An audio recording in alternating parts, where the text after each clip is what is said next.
తలమడుగు మండలంలోని నందిగామ గ్రామంలో మహాశివరాత్రి ఘనంగా జరుపుకుంటున్నారు. అతి పురాతన నందీశ్వర ఆలయంలో మహాశివరాత్రిని పురస్కరించుకొని డీఎస్పీ జీవన్ రెడ్డి ప్రత్యేక పూజలు నిర్వహించారు.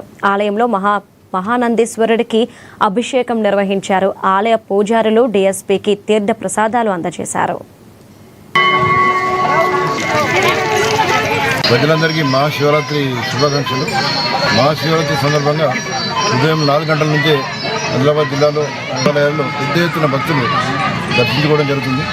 ఇక్కడ నందిగామలో కూడా 18th సెంచరీ టెంపుల్, ఇక్కడ కూడా ప్రజలు పెద్ద ఎత్తున నందీశ్వరం టెంపుల్కు వచ్చి దర్శించుకోవడం జరుగుతుంది. పోలీస్ డిపార్ట్మెంట్ అన్ని శివ టెంపుల్లలో బందోబస్తు ఏర్పాటు చేయడం జరిగింది. ప్రజలందరూ ప్రశాంతమైన వాతావరణంలో ఈరోజు దర్శనాలు చేసుకోవడం జరుగుతుంది. ఈరోజు నైట్ కూడా పోలీసు పెట్రోలింగ్ బందోబస్తులు అన్ని శివ టెంపుల్లలో ఉంటాయి. మార్నింగ్ వరకు బందోబస్తులు అందరూ ఉంటారు. శివరాత్రి సందర్భంగా అందరికీ శుభాకాంక్షలు.